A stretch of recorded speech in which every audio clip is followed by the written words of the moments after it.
পারস্য উপসাগরে নতুন করে শক্তির প্রদর্শন শুরু করেছে ইরান। যুক্তরাষ্ট্রের বিশাল যুদ্ধজাহাজ বহরের মোকাবিলায় এবার তেহরান সামনে আনল ছোট্ট কিন্তু অত্যন্ত মারাত্মক এক সামরিক নৌযান। ঘণ্টায় ১৮৫ কিলোমিটার গতিতে ছুটতে সক্ষম এই স্পিডবোট বহন করতে পারে দূরপাল্লার ক্ষেপণাস্ত্র। প্রশ্ন উঠছে, এটাই কি ইরানের নতুন নৌ যুদ্ধকৌশল? যুক্তরাষ্ট্রের বিশাল নৌবহরকে টেক্কা দিতে আকারে ছোট অথচ ভারী অস্ত্রে সজ্জিত নতুন একটি দ্রুতগতির নৌযান তৈরি করেছে ইরান। এর নাম দেওয়া হয়েছে 27 রজব। সম্প্রতি তেহরানে জনসাধারণের সামনে এই নৌযান প্রদর্শন করেছে ইসলামিক রেভলিউশনারি গার্ড কর্পস বা IRGC। নতুন এই নৌযানকে ঘিরে ইতোমধ্যে শুরু হয়েছে ব্যাপক আলোচনা। ইরানি গণমাধ্যমের দাবি, সমুদ্রে কয়েক ফুট উঁচু ঢেউয়ের মধ্যে অত্যন্ত দ্রুত গতিতে চলতে সক্ষম এই ফাস্ট অ্যাটাক বোট শুধু গতি নয়, এর সবচেয়ে বড় শক্তি এর আক্রমণ ক্ষমতা। নৌযানটি থেকে 700 কিলোমিটার পাল্লার ক্রুজ ক্ষেপণাস্ত্র নিক্ষেপ করা সম্ভব বলে দাবি করা হচ্ছে। ফলে আকারে ছোট হলেও এটি শত্রুপক্ষের জন্য বড় ধরনের হুমকি হয়ে উঠতে পারে বলে মনে করছেন বিশ্লেষকরা। তেহরানের ঐতিহাসিক ইনকলাব স্কোয়ারে নতুন এই নৌযান প্রদর্শনের সময় শত শত মানুষকে ইরানের পতাকা হাতে স্লোগান দিতে দেখা যায়।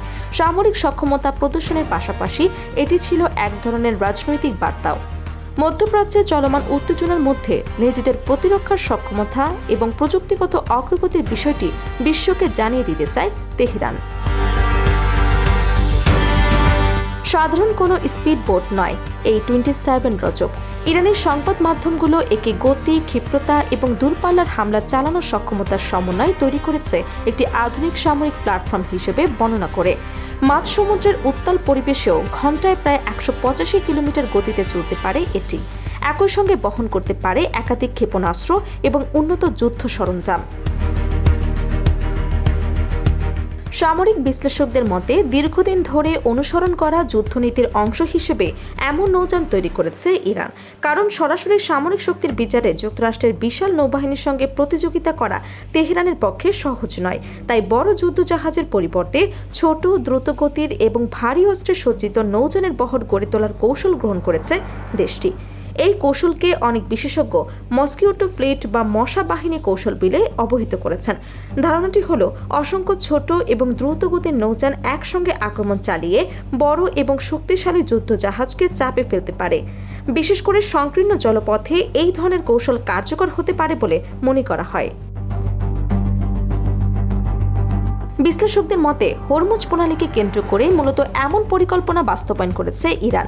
বিশ্বের অন্যতম গুরুত্বপূর্ণ এই সমুদ্র পথ দিয়ে প্রতিদিন বিপুল পরিমাণ জ্বালানি তেল পরিবাহিত হয়। ফলে এই অঞ্চলে সামরিক উপস্থিতি নিয়ন্ত্রণ বজায় রাখা তেহরানের জন্য অত্যন্ত গুরুত্বপূর্ণ। 27 রজবের মতো দ্রুত গতির নৌযান সেই লক্ষ্য অর্জনে গুরুত্বপূর্ণ ভূমিকা রাখতে পারে। অন্যদিকে পশ্চিমা সামরিক মহলেও ইরানের এই নতুন পদক্ষেপ নিয়ে নজর রাখা হচ্ছে। যদিও ইরানি গণমাধ্যমের বিভিন্ন দাবি স্বাধীনভাবে যাচাই করা সম্ভব হয়নি, তবু দেশটির নৌ সক্ষমতা বৃদ্ধির প্রচেষ্টা যে অব্যাহত রয়েছে তা স্পষ্ট। বিশেষ করে ক্ষেপণাস্ত্র প্রযুক্তি, ড্রোন এবং দ্রুতগতির নৌযান উন্নয়নে সাম্প্রতিক বছরগুলোতে ব্যাপক বিনিয়োগ করেছে তেহরান।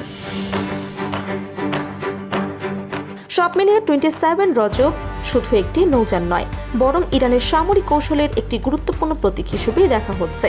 বড় শক্তিগুলোর বিরুদ্ধে অসম যুদ্ধের বাস্তবতাকে মাথায় রেখে ছোট কিন্তু আক্রমণক্ষম প্ল্যাটফর্ম তৈরির যে নীতি অনুসরণ করছে তেহরান, নতুন এই ফাস্ট অ্যাটাক বোট তারই সর্বশেষ উদাহরণ।